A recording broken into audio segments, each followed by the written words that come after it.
Vivo aqui nos nossos estúdios, Kênio Pereira. Vida em Condomínio, com Kênio Pereira.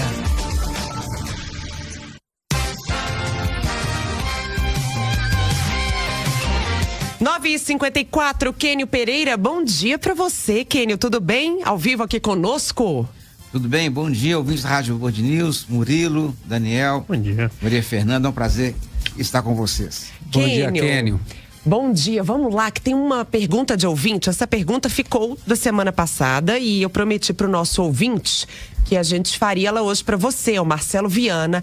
Ele querendo saber sobre o Código Civil que entrou em vigor em 2003 e quando deve ser atualizada a Convenção de Condomínio com base nesse novo código, Kênio. Novo velho, né? Com certeza. Então, um detalhe interessante, né? O código já está em vigor há 22 anos praticamente. O pessoal não conseguiu colocar juros mais altos, não conseguiu definir as multas das convenções até hoje. Tem muitas convenções com os coros totalmente impróprios, de acordo com o empreendimento. Então, na prática, cada prédio, né, tem a sua particularidade. Então, Marcelo, a resposta é a seguinte: eu posso afirmar que mais ou menos 80% das convenções merecem ser revisadas, porque elas estão ultrapassadas e o Código Civil de 2003, de forma incrível, as pessoas continuam a copiar modelos de convenções antigas. Então, a evolução da lei não foi acompanhada pelos condomínios, porque grande parte dos condomínios tem convenções repetindo, copiadas de modelos ultrapassados. Então, é importante revisar o mais rápido possível para evitar prejuízos e problemas com relação a coros de votação e aplicação de multas. Kênio, você mesmo falou que algumas podem ser revisadas, né? Você pode citar algumas dessas cláusulas que poderiam estar sendo melhoradas para os condôminos? Com certeza, um ponto interessante. O legislador no Código Civil, ele reduziu a multa, que era de 20% por inadimplência, para 2%. Com isso, ele estimulou a inadimplência. Por outro lado, a lei autoriza colocação de juros de até 10% ao mês. Já tem decisões do STJ nesse sentido. Então, a própria lei, ao reduzir a multa, ela compensou o condomínio, permitindo que ele coloque juros de 5%, 6%, 8%. Esses juros elevados inibem a inadimplência. Outro fator, o Código Civil colocou coros de votação baseado em percentuais muito elevados quando o prédio é muito alto, muito grande, tem muitas unidades. Então, é necessário ajustar os coros de acordo com a realidade do empreendimento. E sobre a multa em relação à conduta antissocial, colocou lá um coro de 2/3 do condomínio. Vamos imaginar um prédio com 100 apartamentos. Você ter 67 votos para aplicar a multa é quase impossível. Então é necessário colocar essa autorização de multa para o síndico aplicar e também as normas de aplicação e de defesa do infrator. Então são vários pontos que devem ser atualizados ou aperfeiçoar a convenção para evitar confusão em relação aos condôminos. Agora, Kênio, vamos mudar um pouquinho de assunto, vamos falar sobre fachada, obras. Não sei se ali no início dos anos 2000, anos 90 talvez, aquelas cerâmicas, né? Todo prédio que vinha com cerâmica era super chique, era um prédio moderno. Só que depois de um tempo descobriu-se que essas cerâmicas, elas caem bastante, né? Que despencam bastante.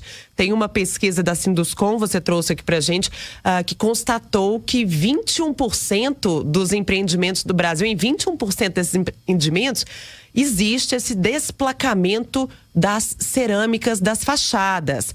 Agora, se isso ocorre ali, segundo esse estudo, após 2 anos da construção desse prédio ou da reforma desse prédio, por que muitas construtoras não consertam isso ou não mudam isso? Por que ainda existe esse tipo de fachada? E por que muitas construtoras falam, isso não é problema nosso não vou consertar não? Pastilhas, né? Pastilhas. É super chique isso. Vamos colocar, né, Murilo, até pedras, né, no caso, granitos, mármore, quando é mal instalado, solta. O que acontece na prática é que a pesquisa do Sinduscom demonstra que 80% dos empreendimentos são bem construídos. Mas aquele percentual que solta o desplacamento de cerâmicos e de pedras, né, tipo mármore, é necessário uma correção desse serviço, é caríssimo. Então a fachada fica muito cara. Então a construtora, de forma assim compreensível, ela procura se furtar dessa obrigação. É uma postura condenável, mas por outro lado, por que a construtora procura protelar ou faz um reparo paliativo? Porque dá lucro. Se ela vier a fazer a reparação, dependendo, gente, se por acaso 25% das cerâmicas tem soncavo a pessoa baixa um martelinho de madeira na fachada, esses 25% de soncavo condena toda a fachada. Então tem fachada que para ser reparado fica em 3, 4 milhões de reais. Então a construtora, ela procura realmente se furtar dessa obrigação e pelo Código Civil a garantia de 5 anos. E nada de usar manual para falar que a garantia é de 2 anos. A garantia de 5 anos é irredutível. Mas afinal, a responsabilidade é da construtora? É da construtora, Murilo. Artigo 618 Código Civil. Então a construtora tem a obrigação de consertar e cabe ao condomínio agir com rigor jurídico, contratar um advogado para tomar providências técnicas para evitar a prescrição. Tem gente que fica parado, deixa passar o tempo e o construtor procura protelar a solução para passar esse tempo de prescrição. Depois que passa 5 anos, a construtora nem recebe reclamação mais. Então é importante que haja uma atuação firme do condomínio com a devida assessoria jurídica para exigir a reparação, que o custo é muito elevado. Então, só para resumir, perdão, Ken, se a fachada começa a se desprender, esse desplacamento ocorre em até 5 anos após a entrega do prédio, é responsabilidade da construtora. Correto. Então, infiltração, cano furado, né, vazamento, é tudo da construtora. Isso é artigo 618 do Código Civil, e aqueles manuais que reduzem esse prazo são manuais abusivos, que ferem a lei. Não tem valor essa redução de prazo. Ô, Kenny, é impressionante, como é que nós estamos no ano 2025, né, da era cristã, e ainda tem gente construindo aqueles prédios com as pastilhas, né? É lindo, mas é assim, você falou 25%, 20% dá problema, né? Eu acho que é quase 100% dessas pastilhas. Eu não conheço um prédio desse com pastilha que não passou por reforma, viu? Assim, em algum momento, não, logicamente, alguns têm 20, 30 anos, né? Demoram a dar problema, né? Mas assim, aquelas pastilhas são lindas, mas né, é quase 100%. Em algum momento vai dar problema. A sua fala, Murilo, é correta, que é o seguinte, a ideia, né? O Sinduscom fez uma pesquisa em relação a prédios novos. Sim. Mas qualquer prédio, depois de 20 anos, 25 anos, normal, começa, né, a dar problema sim. E um detalhe, quando você vai fazer a reforma, o quórum para fazer a reforma, se a obra é necessária, o quórum é 0. A assembleia é feita apenas para escolher quem que vai ser o empreiteiro e qual que o material vai ser usado. Então, o dever de consertar do condomínio é obrigatório. Sabe por quê, Murilo? Quando começa a soltar as pastilhas, muitas vezes alguns apartamentos internamente sofrem infiltração. Então, aquele apartamento que tem infiltração em função da fachada ter defeito, é dever do condomínio consertar a fachada. É obrigatório. Não é só uma questão estética, né? Tem uma questão de infiltração e alguma que as placas são grandes, a questão até de segurança, né? E tem um detalhe importante, quando vai ser feita a reforma, pode mudar o material. Não tem que ter votação unânime para mudar o material, porque no caso a obra é necessária. Perfeito. Kênio, e há construtoras que não cumprem a obrigação, né, de entregar o auto de vistoria do Corpo de Bombeiros para certificar justamente, né, que está prevenido contra incêndio, o condomínio. O condomínio, ele pode exigir do consumidor esse laudo, esse auto de vistoria? Pode sim, porque o AVCB é essencial para garantir a questão de fuga, evitar o pânico no caso de incêndio, aumenta a segurança dos moradores. Então a construtora tem o dever legal de entregar o prédio com a AVCB.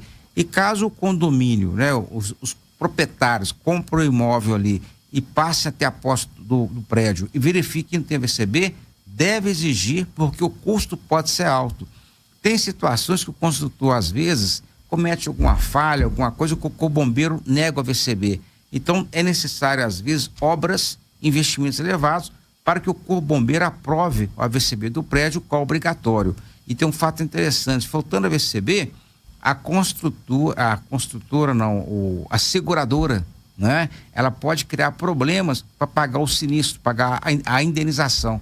Então, essa VCB é obrigatório por questão de segurança e também questão financeira em relação a um possível incêndio, porque nesse caso, a seguradora às vezes vai se valer da falta do VCB para tentar tumultuar em relação ao pagamento dos proprietários que sofreram com o sinistro.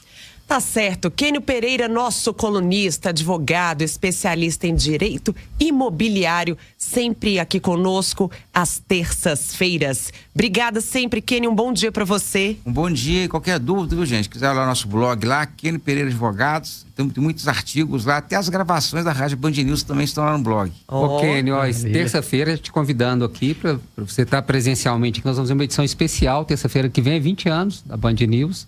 Vai fazer uma edição aqui ao ar livre, ali, vendo com a cidade como nosso cartão postal ao fundo, e te convidamos para estar presencialmente. Você sempre vem, né? Geralmente você está sempre aqui, mas na terça que vem, especial. E muitos ouvintes aí que a gente tem conversado, relatando que sua coluna é o momento preferido deles aí durante o jornal. Fico muito feliz, estarei com certeza. Murilo, tem um detalhe, quando a Band News inaugurou, eu fiz parte da Band News no início e teve também a festa do 6º ano na época.